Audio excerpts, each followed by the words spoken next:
morning, everybody. Good morning. Welcome back to Voices of the Church. Today we're going to be talking about St. Catherine of Siena. Among all of the 36 designated doctors of the church, and there are 36, 4 of them are women. I have 36, 4 of them are women. Those who hold the title, remember that the title doctor is an honorary one that is given, conferred by the church, by the Pope's authority, to people who have made significant intellectual contributions to the faith. And again, there are 4 women. We have but 3 weeks remaining, however, in our series before we run right into Christmas. So the way that this worked out over the course of this 13 weeks that we had for adult faith formation, we're going to double down during the final week so that we can cover 2 of them, including the last one to ever be so named, the last woman to ever be named a doctor of the church was St. Hildegard of Bingen. And chronologically, she actually came first. She lived in the late 11th, early 12th century, but she was the most recent one to be recognized as a doctor of the church, having only received that honor from Pope Benedict the 16th in 2012. So just 8 years ago, Hildegard of Bingen became the 4th. Pope St. Paul VI was the innovator in recognizing the teaching authority of women in the church when he recognized the first 2. Those 2 we'll be talking about, well, one of them this week, the other one next week, St. Teresa of Avila. He was actually the one who first officially recognized this. So for today, though, we're going to look at the life and times, really the life and times. It's very much a look at the times as well, of St. Catherine of Siena. So imagine, if you will, just for a moment, being born as the 23rd child. The 23rd child out of 25 total children in the midst of an outbreak of bubonic plague. I mean, imagine that, if you will. It almost sounds like, when you put it that way, it sounds like a stretch of the imagination for this great work of fiction you might be writing. But it is a true story. It's real history. From the 14th century, the most chaotic century in all of recorded human history is the 14th. And so the real setting for the story of her life is this very turbulent, chaotic, dramatic period during which time, actually, there were so many rapid changes going on in society that the historian can hardly keep up. I can't imagine what it would have been like to have lived in this age of the 14th century. So before we look at her life, I do think, none of us can really be understood outside of the context of the age we live in. Her life, her very brief life, she died at 33, but her very brief life becomes really, I think, more apparent to us and becomes more real to us when you understand the time she was born into and what those conditions would have been like. Because so much of her writing and her work, her intellectual work in the church, her response is a response to specific conditions. So let's set the stage and scenery, I guess, if you will, to tell the drama before we tell the story, to set the stage for that. I was not exaggerating when I said she lived in the most chaotic century in history. As a matter of fact, that's how historians of the Middle Ages refer to it. And it is the century when, at least as one historian has said, King Death reigned. King Death reigned supremely over every single society in medieval Europe. And you're going to see. I mean, consider that, change that. There was an outbreak of bubonic plague that began the year that Catherine of Siena was born, 1347. The bubonic plague had made a few appearances in Europe before, but in 1347 the first case was seen in Sicily. It swept very rapidly northward through the Italian peninsula into the heart of Europe, and then within about 5 years had reached across the English Channel into Britain. So there's about a 10-year period, though, when you have this ongoing epidemic. Imagine that, 10 years. This ongoing epidemic of bubonic plague. And depending on what source you read, it claimed between 1/3 and 1/2 of Europe's population. Depending on what source you read, and depending upon what specific geographic area you might be looking at, that kind of population loss is obviously completely destabilizing to any society.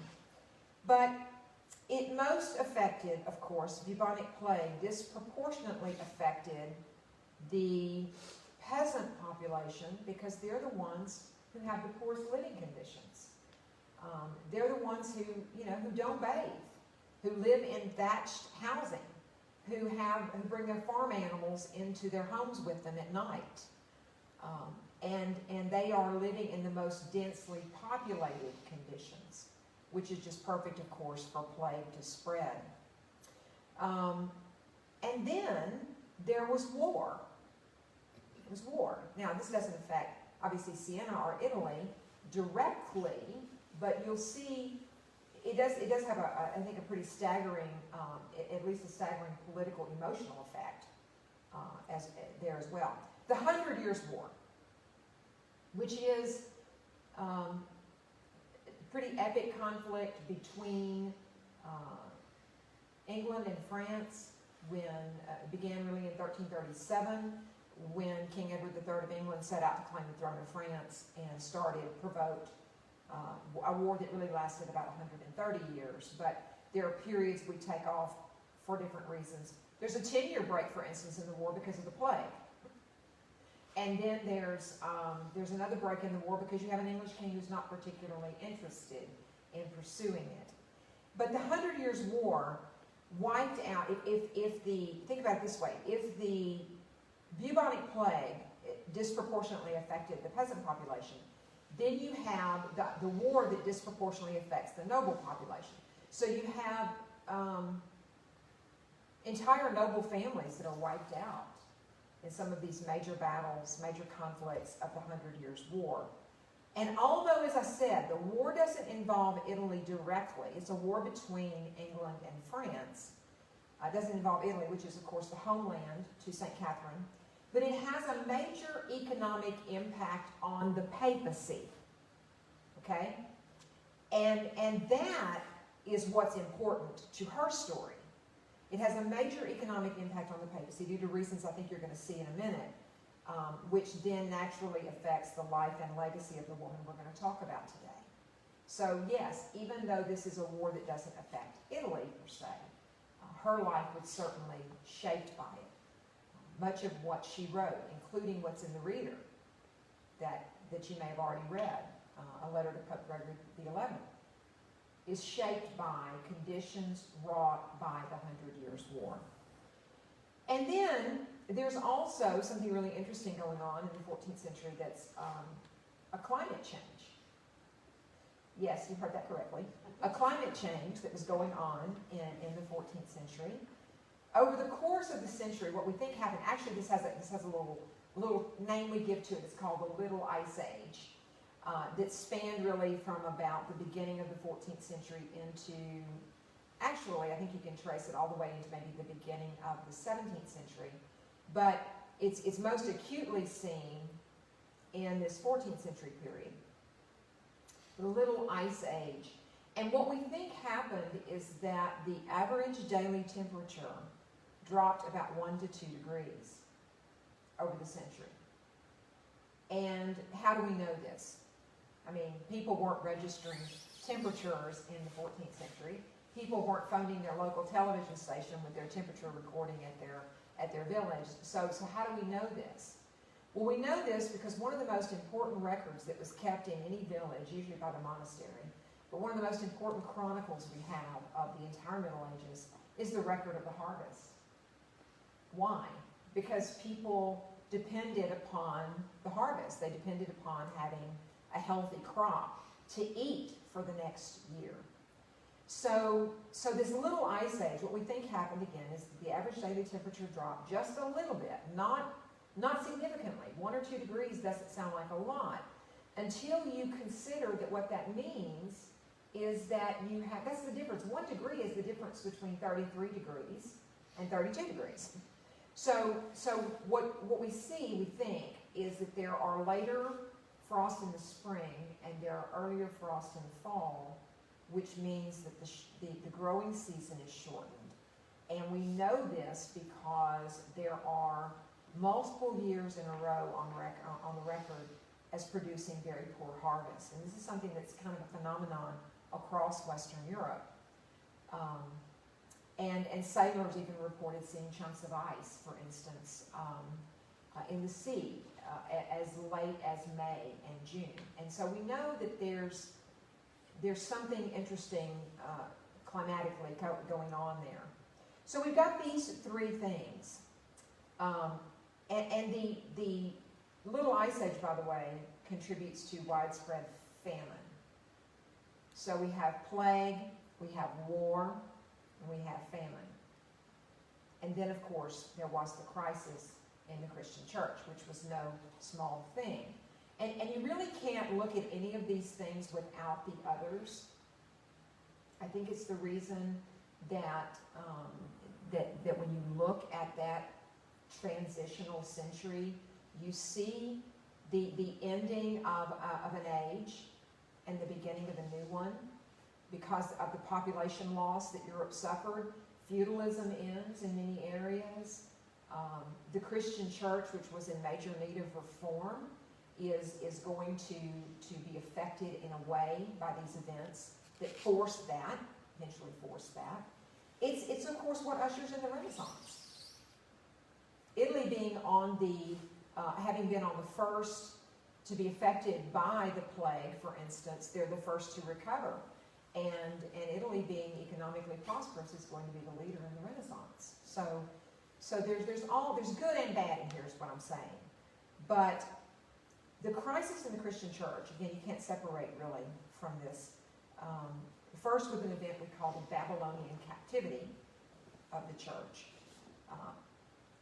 The Babylonian captivity of the church refers to a period between, it's a very specific time, 1309 and 1377.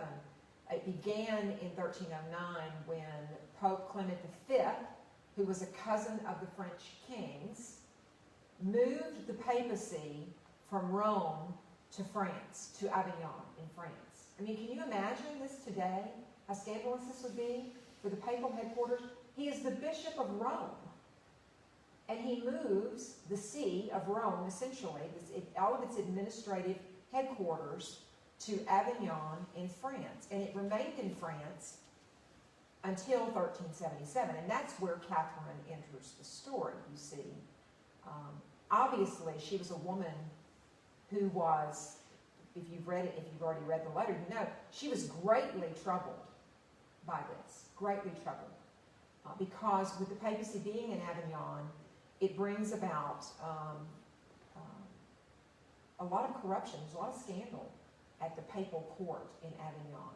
It's a time, obviously, that because England and France were at war with one another, do you think that England was going to send money to a papacy that was headquartered in France? I mean, that wasn't going to happen. So England essentially cut off what they were tithing to the church and paying in Peter's pence, which was a kind of a general collection on behalf of all the people of the realm that was given to Rome. And the papacy suffered from the loss of revenues. So the papacy got very creative about raising money. And one of those ways was, of course, the selling of offices, the selling of ecclesiastical offices. Later you have the first authorized sale of an indulgence. And so these are the sorts of things that are creeping into the Avignon church that Catherine is going to react to as having a great zeal for the church and a great zeal for reform. So it begins really with the Babylonian captivity of the church, as I said, a time of great scandal and corruption. it ended, that phase of the crisis ended in 1377 when Pope Gregory XI moved the papacy back to Rome, in no small part due to the urging, the bold urging of a woman from Siena. A woman. And then, Pope Gregory XI does this, 1377, late 1377, and then promptly in 1378, the year later, not even a year later, the church was hit with another major crisis with what we call the Great Western Schism or the Great Papal Schism. This is not to be confused with the Great Schism of 1054 that splintered Eastern and Western Christianity. This is the schism in the papacy itself. When the papacy moved back to Rome, Pope Gregory XI promptly and inconveniently, I might add, died. Prompting, of course, a papal election. And the conclave that met in Rome chose an Italian pope, Urban VI. Y'all with me so far? Y'all with me so far out there? And the French cardinals, of whom there were many, because the papacy had been located in Avignon for all those years, 65 years, the French cardinals don't want this. They don't like this. That Urban VI is an Italian. It means the papacy will stay in Rome. And quite frankly, many of their personal economies were tied to having the papal headquarters in Avignon. So they meet in their own conclave and they elect their own pope, Clement VII. Now, he's an anti-pope, obviously. If you know anything, if you know there's another Clement VII later in history, that's because this particular one is not recognized. But what you have is a pope in Rome and a pope in Avignon who are now exchanging mutual excommunications of one another. And this confused and divided and scandalized all of Christendom. I mean, can you imagine? Can you imagine this today? And the division that it wrought within the Catholic body of Christ itself. So this is, of course, the world that St. Catherine of Siena inhabited. This was her world of the 14th century. All this incredibly sad, really unbelievable chapter in history when you think about all of it. This latter drama in the church is the one that Catherine was most personally invested in resolving. But because she died so young, she was just 33, when she died in 1380, she did not live to see the latter issue resolved, which was the Great Papal Schism. She didn't live long enough to see that because it didn't get solved until the beginning of the 15th century. And it took 2 councils of the church to do that, I might add. The first council that met to resolve this issue met in Pisa in 1409, so 100 years after all this drama begins. There's a council that convenes in Pisa in 1409, and they choose a pope. Now we have 3 because the other 2 refused to step down. There's 3 popes. You have a Roman line, an Avignon line, and now a Pisan line. So it's not settled until 1415 at the Council of Constance in Italy, when actually it took the Holy Roman Emperor showing up with an army and saying, you know, I don't know about you guys, but we're leaving here with 1 pope, and this place is surrounded with my army, so let's get to work.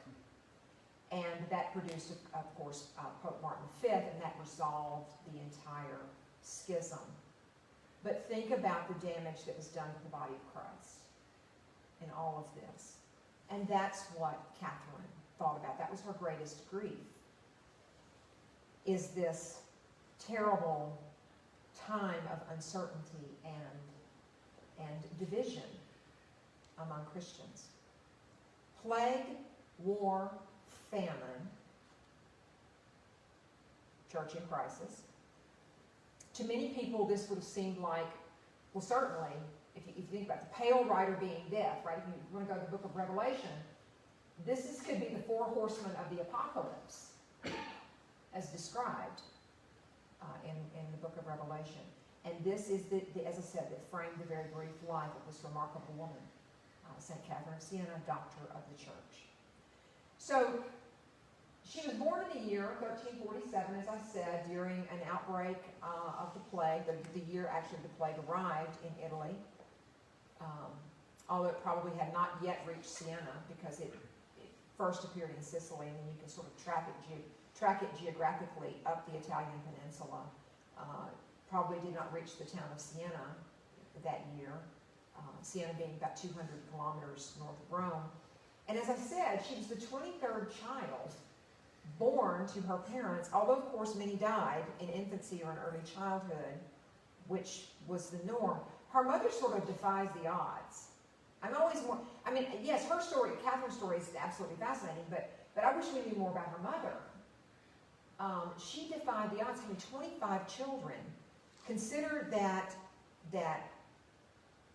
Catherine of Siena was born in an age when this statistic was still very true, that about 1 in 4 childbirths resulted in the death of the child, the death of the mother, or both. And so her mother, having born 25 children, and she was in her 40s, it's remarkable. Her mother was already, by medieval standards, an old woman. Catherine's twin, my sister Giovanna, died shortly after birth, but Catherine thrived.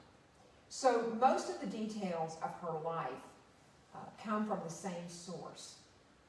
The source is Blessed Raymond of Capua, who was Catherine's confessor and her friend, who was a spiritual advisor to her, but again, also a friend, spoke very, very directly to her on many occasions, as you're going to see, trying to correct her along her way.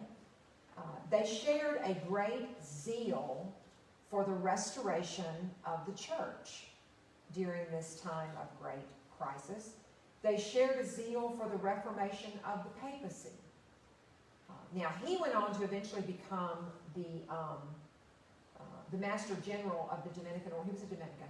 He eventually became the Master General of the entire Dominican Order there, and wrote a biography of Catherine that appeared just a few years after her life. And so that is our major source. And there's another source as well, Thomas of Siena, another Dominican who captured some of the details that Blessed Raymond did not.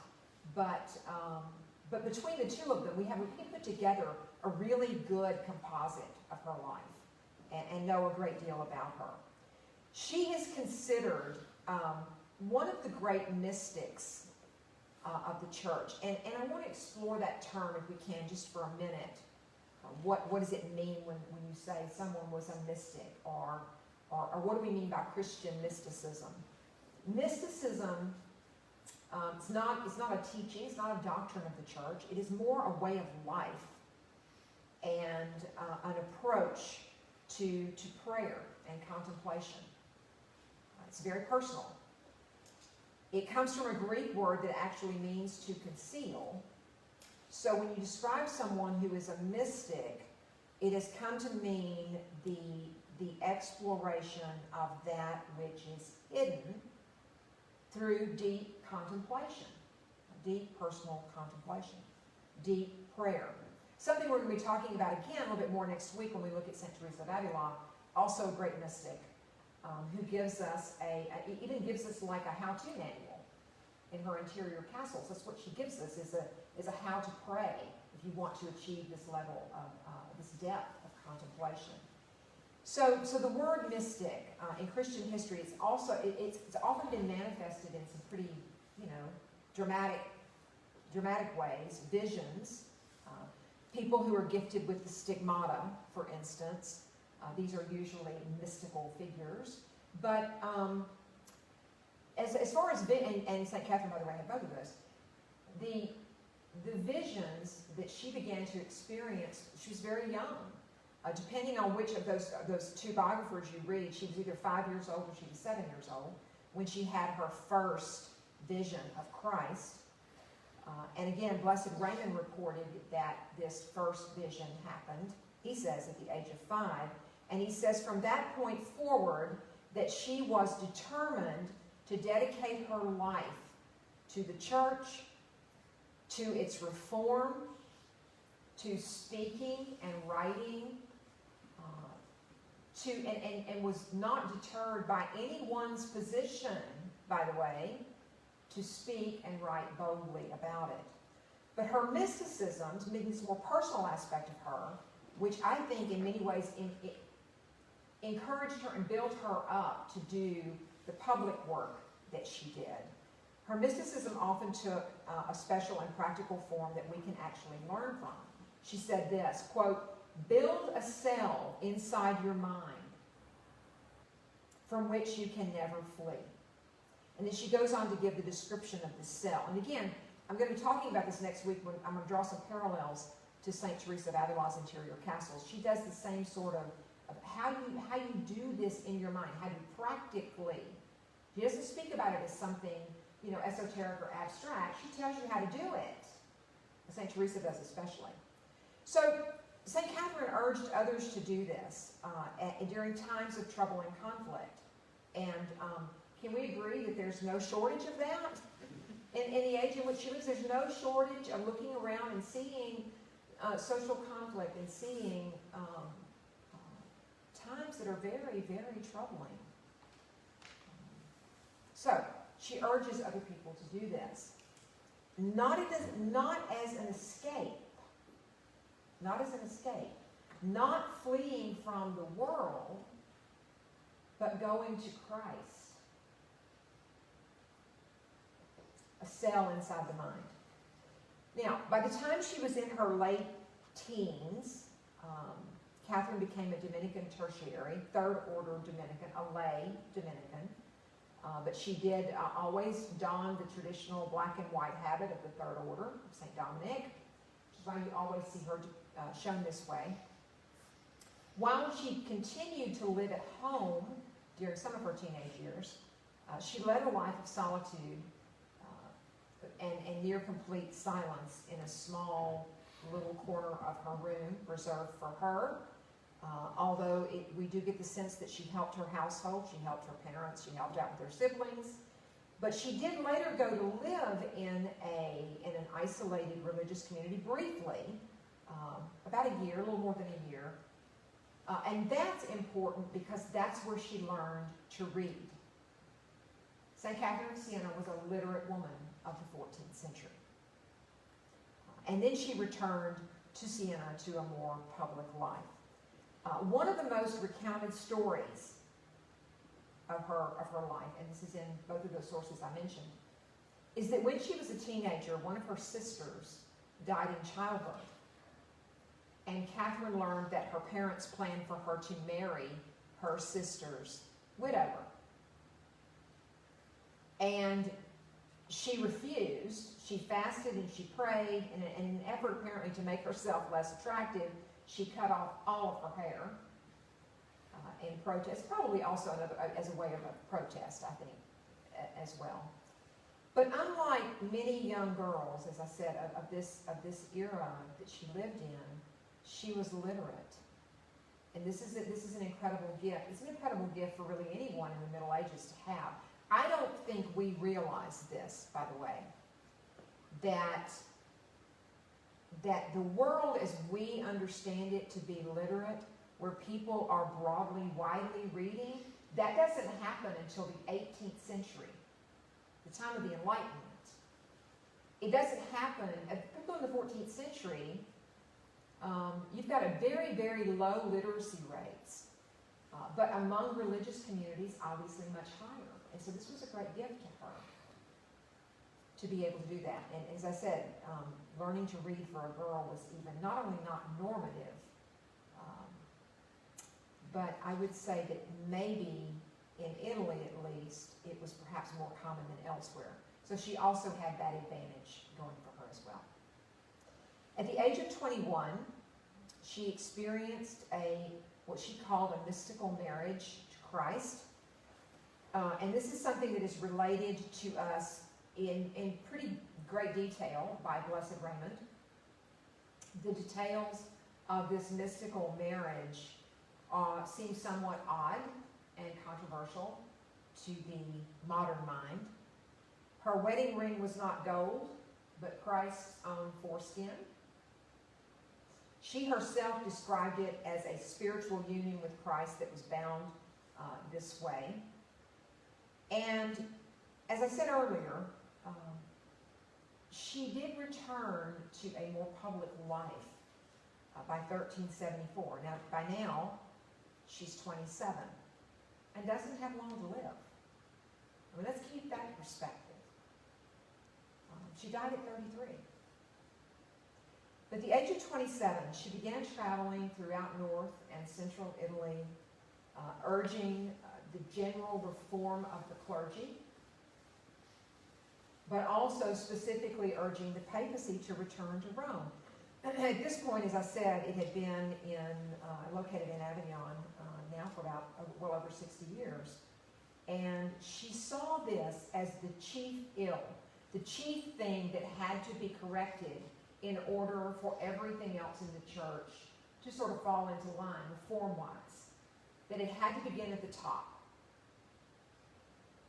By 1375, according to Blessed Raymond, she had received the mystical stigmata. To bear the wounds of Christ, of course, is what that means. The mystical stigmata, the first recorded stigmatic in history, of course, was St. Francis of Assisi.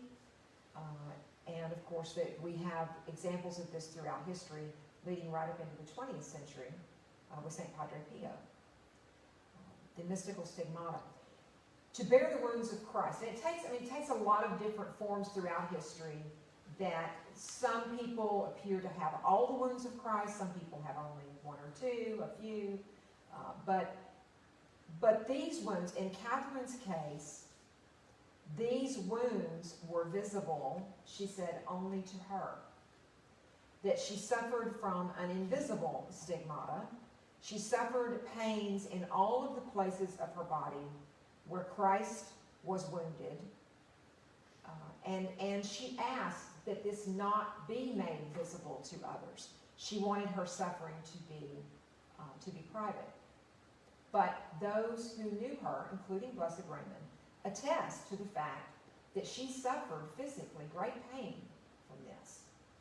She began her voluminous correspondence about this time, around the same time, 27, 28, approximately well over 300. And I want to say the most consistent figure I see is that 385 of her letters have survived. The earliest of which come from about 1370 to 1380, the year that she died. She dictated letters to scribes, which tells us that we know that she could read, but we don't know how great her writing skills were. But obviously, if you've read that letter, who has read the letter, by the way? Her communications, there's nothing wrong with her communication skills, but she did dictate to scribes. So these are very much her words. They're very much her words that are reflected in these letters that have come down to us today. And she wrote to a variety of people, not just Pope Gregory XI, but she wrote to other bishops, clergy, priests, abbots, urging unity, urging reform, urging people to clean up their acts for the sake of the church. Both political unity and ecclesiastical unity. She did extend her influence into the political as well. Seeing it as, obviously, in the sense that you would in the 14th century, not the way we see it today, it's a separation of church and state. We see these as two completely different spheres. Right? She would not have seen it that way. You couldn't separate church and state in the 14th century. And so she addresses both. And one does get the sense from the social history of the 14th century in Italy that it was a place of great division and many secular conflicts among feuding houses, feuding families, rivalries between all those various city-states of Italy. Remember that Italy is not united, right, in the 14th century. Each city-state, I find this interesting, that people don't always make this connection that you would have never identified yourself in the 14th century as an Italian, right? You would have identified yourself by your city-state. That's where that's sort of the extent of your identity. So, you know, if you traveled outside of the Italian peninsula and someone had inquired of you, well, where are you from? You wouldn't say Italy. You say, well, I'm Milanese. I'm a Venetian. I'm a Roman. I'm a Florentine. Right? So people identify very much with their city-states. And of course, this leads to a lot of internal, ongoing kind of conflict, which, gosh, you could write a series of textbooks about the political conflicts alone. So she's addressing some of that too. Because you see, she sees any conflict as being contrary to the will of God.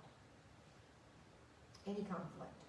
Her words always speak directly. She speaks to the restoration of order, of peace, of unity. And she turns up in the pages of history, I might add, in some really interesting ways. Not only because she wrote boldly to a pope. Now, that is the most common letter, the one that I shared with you. That is the most common one that people quote. It is the most common one people cite throughout church history whenever there is a concern about reform in the church, or there's a concern about the papacy, or there's concern about something the current pope might have said on an airplane. You frequently see her letters trotted out into the media, again, making them obviously timeless. Her words are timeless. But that is not all she did. And I'm not to take anything away from that, because I think that's significant, but I also happen to think that is perhaps the most well-known aspect of her life. In what is unquestionably an interesting letter is one in which she tells her confessor and friend, Blessed Raymond of Capua, that she converted a condemned prisoner in Siena, and then she accompanied him to the scaffold. She accompanied him to his execution. And she doesn't leave it there. Now, interestingly, we have the story. Blessed Raymond did not include this story in her life. We have the story because of the other Dominican I mentioned, Thomas Siena, who tells us. But it is a letter that she wrote to Blessed Raymond. And she doesn't just stop with, oh, by the way, I converted this condemned prisoner and then I accompanied him to his execution. She gives us all the detail. She gives us all of it. Probably she first came to know of this young man. And again, as I mentioned, there's all of this internal division and conflict, political disunity among the city-states of Italy. Siena was, of course, caught up in that with some conflict with Florence at this time. And we get the sense that she probably came to first know of his story because his crime was related to this ongoing conflict between the two city-states. She visited him, we know, once in prison, and then continued to visit him. And she says she found his heart quite hard and unmovable. But she eventually brought him to the faith, by God's grace, eventually brought him to the faith just before the day he was to die. And she was present with him on the scaffold in Siena when he was beheaded. And she related in her letter that she cradled his head upon the block. And when his head was severed from his body, she picked it up and caressed it, knowing that he was already in the presence of Christ. She relates the story. Now, this is really interesting, because I don't think it's interesting for the reasons that, if you read about this letter, and again, it doesn't turn up in many of the popular histories that are out there about her, if you were to do an internet search. I think it's interesting and important, not for the reasons that many scholars who've looked at this have tried to suggest, have tried to read into this. I think Catherine's role here has multiple layers to it. Multiple layers. Complex, maybe. Recent scholarship in my field of church history has attributed this particular, or has interpreted this particular account through the lens of politics, right? That through the lens of the church. And have tried to make it about her making a political statement, favoring Siena over Florence in this particular conflict, which I think misses the point completely. The other lens it's being interpreted through is that of the church. Some have even gone so far as to suggest that she functioned in some type of priestly capacity on the scaffold. I'm far more interested here in what I think was actually going on, and it's not unusual at all when you think about two things. First of all, when you think about the call we all have on us to engage in corporal works of mercy, corporal and spiritual works of mercy. And when you look more broadly at the Middle Ages as a whole, it is not hard to see exactly what's going on here. Look, execution was a brutal and bloody business in the Middle Ages. And to be honest, this young man got off lightly with mere decapitation. To spare you the details, this was a mercy for him. But they were meant to be public spectacles.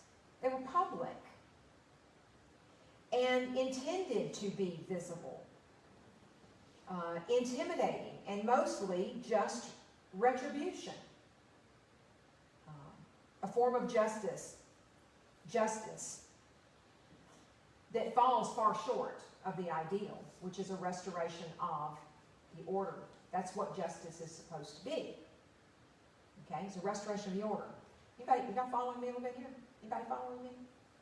Because what's going on here is much more complex than maybe not much more complex, but much more about her own living into her faith than it is about her making a political statement or trying to act in a priestly capacity on the scaffold, as some have suggested. This is, I think, is important to understand the context that executions were a form, that this was justice as expressed in the Middle Ages, retribution. Again, falling far short of what justice is as an ideal, which is a restoration of order and a restoration of peace. So throughout medieval social histories, you find that there are these people who took on the role that Catherine had that day, and we even have a name for them. There's an official name for them in the record. They're called the Comforters. That's what they're called, the Comforters. These were the people, usually religious but not always, who visited people in prison, work of mercy, and yes, even accompanied them to their execution, usually just by walking with them to their execution, and even assisting. This is much more rare, is what Catherine did, is that she appears to have assisted in this man's execution. And she clearly did. And this was, again, not uncommon, but one of the more striking ways that the church served to make itself visible, okay, as Christ in the world. What could be more frightening than to be the condemned person going to your death, having some great crime on your soul, not knowing, right? Not having the comfort.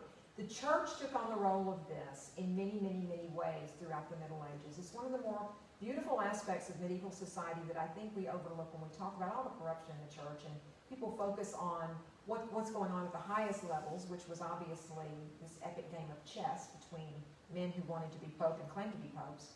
But what's going on at the local level, you see here in this beautiful single act. And obviously, just like today, of course, with condemned prisoners on death row, it's very much sort of the Same thing. It is not uncommon for the religious to be that visible presence. It is a testimony. It's a testimony to Christ. So, for modern scholarship to make this about Catherine functioning in some way that, is political or overtly priestly, I think misses the mark. She served, as I said, as many others have done. It is, for me, I think, one of the more remarkable stories of her complex life, and one of the ways that she made known the love of Christ in visible ways to the world. And I wish people talked about that more. Wish we talked about that more. This is what she wrote. Quote, "He was so comforted and consoled that he confessed his sins," I'm assuming to a priest, but anyway, "and I know that he prepared himself very well. I promised to be with him," and I was. "He received Holy Communion. His will was in accord with God's will. I said," and this is important, listen to this, "I said, 'Courage, my dear brother, for you shall soon reach the wedding feast.' When I spoke these words, all the fear in his heart disappeared. He said, 'What is the source of such a grace for me, that my soul's sweetness will wait for me at the holy place of execution?' I placed his neck on the block, and I reminded him of the blood of the Lamb. His mouth uttered no words apart from Catherine and Jesus." So, the reason I pointed out those specific words that she said to him, I'm going to go back to this, where she says, "Courage, my dear brother." Courage, my dear brother. Think about this. Her quest for peace extended from the heights of resolving this great papal crisis to comforting the heart of a single man facing his execution. And she doesn't see any difference in these events. It is the greatest spiritual legacy that she left to us, is this teaching. Because the world is broken, we are broken and wounded, and yet all are infinitely loved by Christ. She reminds the Pope of this too, as if he's forgotten. Right? Therefore, she says, we have to hold all life as having that inherent dignity of Christ himself. One of the major themes of her entire life. When we look into the eyes of anyone, she said, we look at Christ. And we recognize him, when we recognize that in another person, and she uses specifically this man going to the scaffold, even though they might be profoundly broken, we know the healing power of Christ. And this is true whether you happen to be a pope living in a scandalous, abusive era of history by living in Avignon, or whether you are a condemned criminal. She saw Christ in each and appealed to each of them differently. But did you hear the message? The peace and courage to follow God's will and purpose. Think on the words she said to each. To the condemned criminal, she urged, "Courage, my brother." To the Pope, she urged, "Courage, courage, dear Father." It's the same words. So, to that Pope. Her correspondence with Pope Gregory XI began in 1376. A few letters survive, one of which, as I said, is in the reader. She truly did take it upon herself to resolve this issue, to convince the Pope to return to Rome, drawing upon history, the sacred tradition, and sacred scripture. She lays out pretty clearly that she believed the Pope was under the influence of evil, and that only a handful of evil men were benefiting from the papacy being in Avignon. It had no benefit to the flock whatsoever. So let's let Catherine speak in her own words here. Quote, "Since Christ has given you authority and you have accepted it, you ought to be using the power and strength that is yours. If you don't intend to use it, perhaps it would be better and more to God's honor and the good of your soul to resign." She's writing to a pope. If I were in your place, I would be afraid of incurring divine judgment. Later in that letter, she continued, quote, "Cursed be you, for time and power were entrusted to you, and you did not use them." He returned the papacy to Rome, and as I said, died shortly thereafter, prompting a new papal election. Beginning the next sort of chapter, if you will. Much scholarship, particularly of the 20th century and now the 21st century, has focused on Catherine's role in returning the papacy to Rome. Some have minimized her role, that he was going to do it anyway. This was not particularly significant in changing his mind. Others lay the entire responsibility for this at her feet. Obviously, the truth is probably in between those two.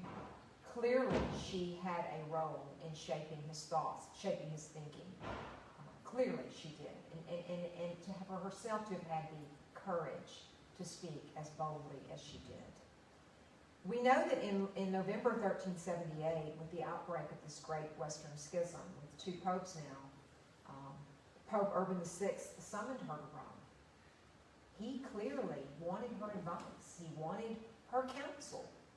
And she stayed at Pope Urban VI's court for weeks, and apparently tried to convince not just nobles, not just cardinals, but also nobles sort of in the secular realm of his legitimacy. The fact that he's validly elected by a conclave of cardinals convened in Rome. His election was valid. A woman in 1378 at the papal court, at the Pope's request, acting as both historian and diplomat and counselor in many ways. She met individuals at court. She wrote letters to persuade others. And all the while, though she was a young woman still, all the while her health was failing. And let's, again, back up and put this in a bit of context. Catherine had lived a life of self-mortification. She had.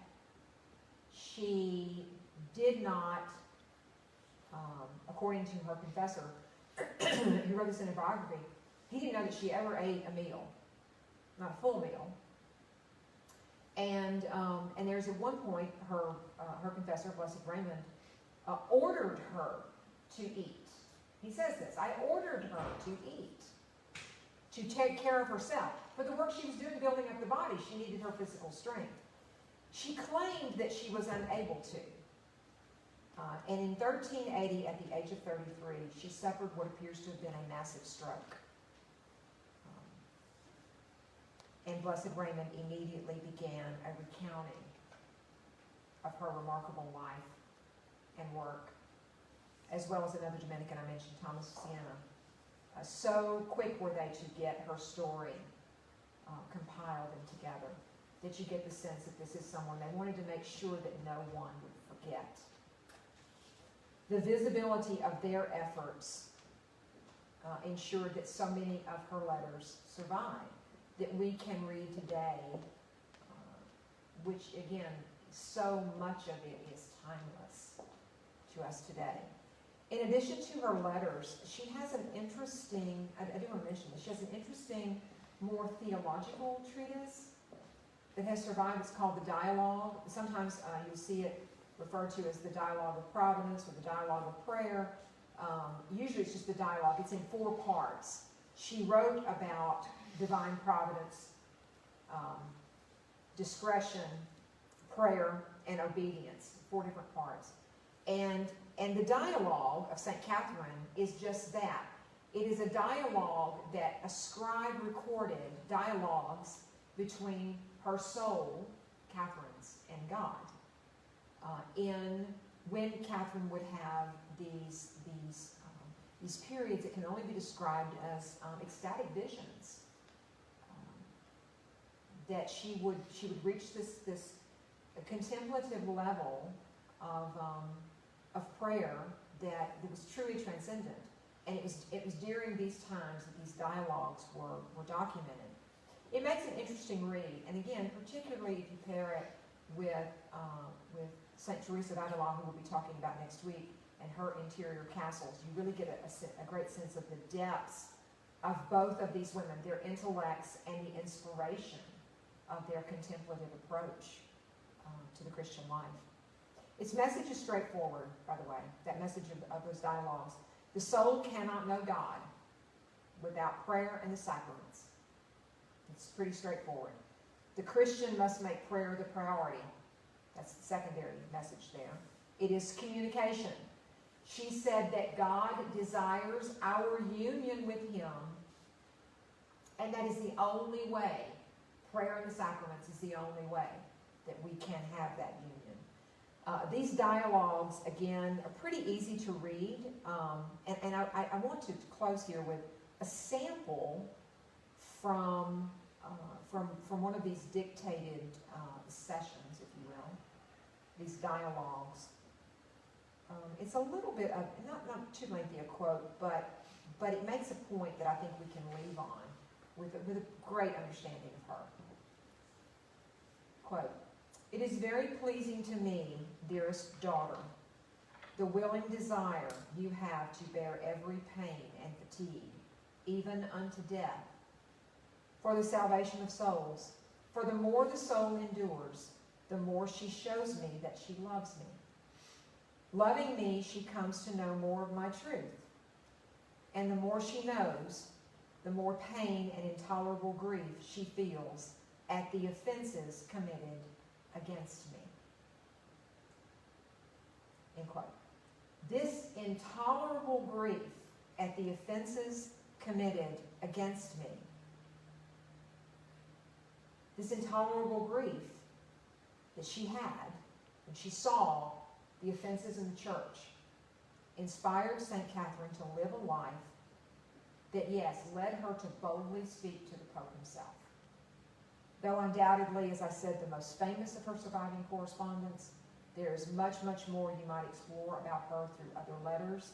There's a full English translation of all of her correspondence available in a couple of different publications. And of course, you can also find it in full text format on the internet. The copyright on her letters went out a long time ago. They're available full text format free of charge. For the great witness of her life, Pope St. Paul VI named her a Doctor of the Church in 1970. Technically, she and St. Teresa of Avila were together as the first ever honor to great female intellectuals of the church. But St. Teresa's is actually dated a few days before. So technically, I suppose St. Teresa's comes first, but they were intended, of course, to be named together.